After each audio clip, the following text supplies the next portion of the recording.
Okay, welcome everybody. I'm glad that everybody's here. Happy Friday. Sounds like it's cool and possibly raining almost everywhere today. So it's kind of a nice change, I guess. Today I wanted to talk about a couple of things that have been coming up on the daily readings and videos. Who watched the daily video by Sarah Flake on food pushers? That was a good one. Okay. That's good. Okay, that was a good one. Okay, who has watched any daily readings on support? I can't think of one in particular, but I know there have been. Okay, good. So what I wanted to talk a little bit about today is a couple of things. Support, mostly, both in a positive and a negative manner, okay? So when you think of support or a network of support, what do you automatically think of? Friends helping you out. Family. Family. Absolutely. Okay, what else?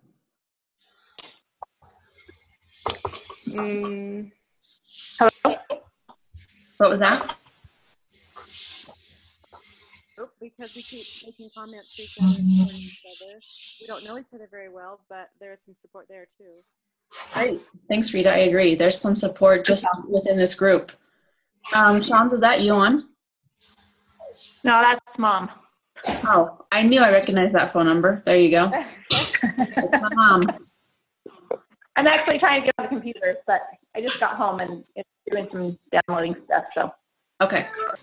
We're talking about support. So everyone's been saying that when they think of support, they think of their friends, their family, and this group in particular. Although we don't know each other very well, we're supporting each other, both on the wall and on these Zooms. That's great. Okay. Do any of you have people in your life surrounding you that you feel like are the opposite of support?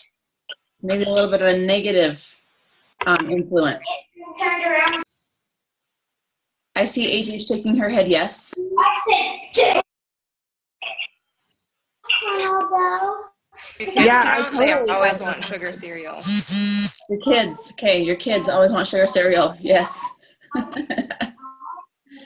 There's always those doubters, I think, like even family and friends that it's when you are making a big change in your life, it changes their life, right? Just a little bit because you're part of their circle. And so sometimes it's hard for them and they don't mean to perhaps, but they try to talk you out of it or say things that are hurtful that they don't realize what they're doing. Yeah. Or even just make really nice invitations like, oh, let's go out and get ice cream. Yeah, that too. It's And you're hard to like, say no. Yeah. Okay. That leads us right into the food pusher category. So sometimes people don't even know that they're doing this, that they're being food pushers, and sometimes we are food pushers and we don't know it. Okay. Over the course of the past year, I recognized that I was being a food pusher with my kids. And this is the weirdest concept that I had, that if we had something sweet at home, I wasn't eating it.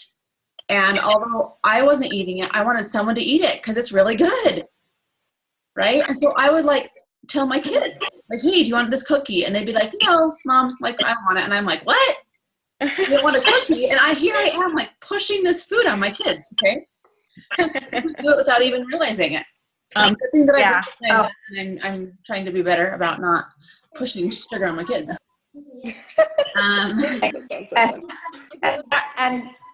And Grandma's way worse. Yeah, Grandma is way worse. It's true. It is true. Oh, I bet, because then you don't even have to deal with it. At least I think about it and feel guilty, but I still do it. It's a process. We're doing better, right? We're doing better. What do you guys do when you're around people who are food pushers, whether they know that they're doing it or not? How do you deal with a food pusher? Yeah. So good. I don't know how to taste it yet. Say no thanks. Say no thanks. Okay, we talked I don't about know. When I've made so much progress. Everyone can tell that I'm losing weight and that I'm trying. And so when I say no, they usually just like, oh, good for you. Good job. Keep it up. And I'm like, yeah, okay. I still want that ice cream. So. Okay, good. So the fact that you've been consistent, Rachel, is helping kind of deter food pushers in a way. Oh, yeah. If you're consistent enough, people will just know that, I mean, they expect it, so they won't offer as much, or they'll say, do you want just a small piece? And then sometimes you can do that, or just say, oh, no, thanks, like, I'm good. So, yeah, I feel like if you're consistent enough, it just creates the expectation that everyone has of you. And it makes it a lot easier. They won't offer it as much. Great. Thank you. That's some really good advice. Being consistent lets people see that by example, we're probably going to say no, and they're not going to push as hard.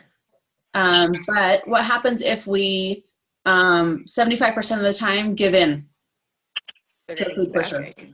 Trying, yeah. They feel like they have, it's like a power struggle all of a sudden. Like, I'm going to get her to eat this because I know that she'll fall, she'll crack. It's the funniest thing. It's like in my old job, they did that all the time. They'd have little parties, and it's like, Rita, just try it. Just try it this time. And it's like, why does not saying no? Why is that not okay for somebody? It's like they don't want to see you succeed in that because they are not succeeding in it, and it's really sad. It's hard. Yeah, it is hard, and it's hard to see that. Sometimes we feel like people don't want the best for us, or they think badly of us, or sometimes we even think that they have this concept or this idea that we're trying to make them feel bad. Mm-hmm. Because they're eating something that they shouldn't be eating. When really this is all just talk in their own head, right? This is them. I mean, if they feel guilty about eating something, it's because they feel guilty, not because we're making them feel guilty. But oftentimes we put that upon ourselves, like, well, I don't want anyone else to feel guilty, so I'll just eat this, and then everybody will be, happy. Right? Yeah, we sabotage ourselves. Yeah, we sabotage ourselves. So I think that Rachel's advice of just being consistent is really, really, really good. Let's go to another situation. Now I need to do it. Just do it. Okay, another situation. Let's say this weekend after church, there's like a little get-together and there's cookies. Okay? And everyone, the person who made the cookies is not handing them out, but they're just sitting there on the table on a plate. Okay? If you were to just not take a cookie, what would happen? No one would notice. Probably no one would notice. Probably not. If you were to go over by the plate and say, oh, I shouldn't have one, what would happen? You're drawing attention you draw too much attention to They'll start to talk you into it. You're drawing attention to yourself or you're talking into it. Okay, so yeah, better if you just don't say anything. There. And put it in. Something weird is going on. Yeah, my mom's getting feedback because she's on the phone and on her computer. But I think we fixed it. So Mandy, in that situation, we draw attention to ourselves, and it's like we're looking, or our mind, that part of our brain that really wants that cookie is looking for someone to say, it's okay, have that cookie. One cookie won't hurt. And then we use that as justification or as an excuse to go ahead and eat it. Yeah. Yeah, exactly. We're kind of looking for someone to say, like, it's okay to push us over the edge because we really want it. For it. Yeah, we're asking for it, right? Okay. So keeping quiet is often better. A couple other things that I wanted to talk about because it's come up in a number of phone calls this week is these social settings. Because it is Memorial Day and we are going to have probably have some social settings where there's food. And those social settings are probably going to be more than a cookie. They're probably going to be a potluck or a barbecue or something of that nature, okay? So let's go through a scenario where you're at a table and the food is on the table and everyone has served themselves, everyone's done eating, and just kind of sitting around talking. What normally happens at that point? Someone makes cookies. Someone gets up and makes cookies. Okay. You keep grazing. That's what my friend does. You keep grazing. Yeah. Yes. Everyone kind of just keeps eating because we're talking and we're eating and we're nibbling and it's not a big deal. Right? Right. Okay. So how can we avoid, what are some things that we can do to avoid grazing at that point? Once we've eaten and we've kind of decided we're done, what can we do to avoid just the natural habit of continuing to graze? Start a game. Start a game. Love it. Put away the food. Start cleaning away. Yeah, clean up the Clean up the food. Great. What else? Go for a walk. Go for a walk. Take the kid for a walk or play football or whatever it is, just to get away. Good. Sorry, my computer keeps going in and out, so I think I'm hearing most of it. But sometimes I'll just keep a glass of water with me. That keeps me something in my hand as I'm talking to people, and it's still a healthy choice. So that's great. So you're still in the conversation. You're still there. Yeah. Great. Along those lines, something I've noticed as well is if you want to still be part of the conversation, you don't necessarily want to get up and go with the kids. You can just get out a piece of gum. If you have a piece of gum in your pocket, how likely are you to put a piece of gum in, chew it for a while, take it out to get something else to eat? Yeah, that's a lot easier. And for some reason, people understand. You're like, oh, I just put in a piece of gum. Everyone's like, oh, okay. Yeah, right? Oh, I just put in a piece of gum. We don't want to waste the gum. Right? You can't waste it. Okay. So everyone's going to be like, oh, yeah, she's fine. She has gum. And you're already going to be chewing on something, and so you're occupying your mouth with something other than extra food. Good. How many of you, when you're done eating in this kind of situation, actually put your silverware on your plate and your napkin on top of it? Well, that's the etiquette that you're supposed to do. That's what we're supposed to do, but no, man, we have our napkin on our lap and our fork right there in case we want something else. But what would happen if we put our silverware on our plate and our napkin on top of it? No one would offer you more. No one would offer you more. It would be harder to sneak another scoop of fruit salad onto your plate. Yeah. Okay. You would also have to make a conscious choice to move the napkin and the silverware. You would think more about it. Good. Your choice becomes more conscious rather than just a habit of grazing. Right. Good. I love all of these. Okay. So let's put some of those into practice this weekend especially. Get out a glass of water, some gum, go run around with the kids, offer to help clean up, move the food elsewhere, move the conversation elsewhere, start a game. Do those kinds of things so that we are participating in the activity, enjoying the atmosphere and the people, making memories, but not necessarily grazing on the food. Okay? Great. Is there anything else? Also, I have some other tips. If you're getting the plates and stuff, get smaller plates because they have the giant paper plates and they have smaller ones. I like getting smaller ones anyway because people don't eat so much of my food. And then when you're done with your first serving, throw it away. Good. Don't go get more. Great. That's good. So those are ones that I've used before. And then if I do want fruit salad, I'm like, oh, but I don't have anything to put it on. So then I don't eat it. Good. I love that. That's a great idea. You're not going to put it in your hand and chow down. So good. We've talked about some other things before, I know, about bringing foods that you want to eat, foods that are healthy. If it's a potluck, we've talked about those things beforehand. Great. Okay, so talking a little bit more about this weekend, how can we be a good support to other people? Don't make the junk food. Don't make the junk food. Okay. And if you're going to do a barbecue, there's a lot of really healthy things that you can do to barbecue.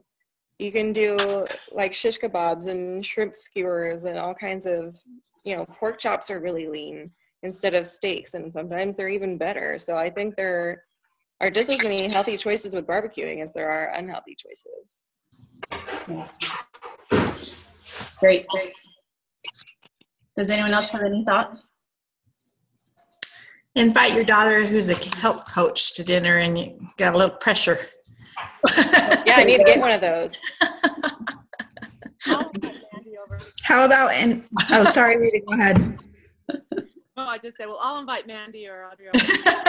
There you go. I would just say, like, encourage activity instead of sitting around. Like, make it fun and jump up and do some activities. Run around with the kids, play tag, basketball, whatever. Totally. Great. We had kind of a funny experience a couple of weekends ago. We had some friends over and we didn't have a meal. We were kind of like we had a few little things to eat, but we didn't really have a meal. And we were all just sitting around talking and, of course, munching. And Abby got in her head that we were going to have a talent show. And she was asking everyone what their talent was. And it was the funniest thing because everyone's like, I don't really have a talent. You know, we're trying to like kind of get her to go off of the whole idea. And she was not having it. Like, we were going to have this talent show. So one of our friends was a professional soccer player that was here that night. And so he said, well, my talent is playing soccer. She was like, great. And she left. And we kind of were like, oh, good. She's happy with the conversation and we're done. Well, she went to find a soccer ball. And she went and found the soccer ball. And as she's coming out, I was in the house and she's like, this is so that Marcelo can show us his talent. I was like, great. They're going to love this. And so she comes out and she's like, Marcelo, I got your soccer ball so we can see your talent. And she literally made everyone get up and do their talent. So whatever we had said, we had to do. I honestly thought it was hilarious and funny, so we might do it again just because. But like Adri was saying, it was a really great way to kind of take our mind off the food and get us up and being active by showing everyone our talent. It was kind of funny. That's great. So cute. Love it. That's so cute. It was fun. Okay, one last thing as we're talking about support this weekend. One thing that I was listening to another team's Huddle, and something that really stood out that I had never thought about before was that we often try to surround ourselves with people who, if we're trying to lose weight, are also trying to lose weight. If we're trying to be healthy, they're trying to be healthy. But there comes a point where maybe we're not in the weight loss phase anymore. Maybe we're focusing on weight training, or maybe we're focusing on being toned, or maybe we're focusing on just being more healthy or maintaining our weight. But we are still surrounded by those people who are in the weight loss phase, right? That's a good thing, right? It's good to still have people who are trying to lose weight and be healthy. But what does it do in our mind? For the person who's already lost the weight? For the person who's already lost the weight. I don't know. I'm not there yet. So. Yeah, you tell us. I'm not sure what that is. Well, I think I don't know. Like I'm hesitant to have something I shouldn't have if I'm around somebody that's still trying to lose weight, because I feel like I'm eating in front of them. Okay, good. That's good. Good. What I was going to say is I think it does create pressures. It creates pressures for us to think that we have to act a certain way, and it creates pressures for us to think that we have to keep losing weight. Right? Like, everybody's losing weight, so I'm going to keep losing weight, even though that's not really what I want. That's not really my goal. So by adding additional people into our support system who maybe are maintaining, who maybe are focusing on health, who maybe are focusing on toning, that helps us have the support that we need while we're still giving support to those people who are in a different phase that we aren't currently in. So just widening our support group with other people who are in our current phase is really helpful for us to really keep centered on what we want and what our personal goals are. Grandma! Hi, babes. Okay, so don't be afraid to expand that circle and that support as your goals are changing. As they change, it's great to add other people to our support system and keep those same people, because we then become their support system. Okay, but yeah, don't feel like you're stuck in a rut because now all these friends that you have are like health gurus and they never eat a piece of chocolate. Yeah, not gonna happen. That's like not life, right? Mama? We're gonna have a piece of chocolate once in a while. Mama? So really focus on adding some people into your group who are in the same phase you are in. Okay. Really good. Yeah. Can I watch TV on the what is it called? That's the TV. Yeah, in a minute. Mm. Okay. All right. Does anyone want to add anything? I loved this. Thank you. Thank you. Good. I'm glad. Timing for this weekend. Let's see, Rita, I couldn't hear you. I said great timing for this weekend. We actually have one on Saturday and one on Monday, so this is perfect. Yes. Great. Good. All right, everybody. Well, if no one else wants to add, we'll close it out for today. Thanks so much for getting on, and have a great weekend. You too. Have fun. Yeah. Bye.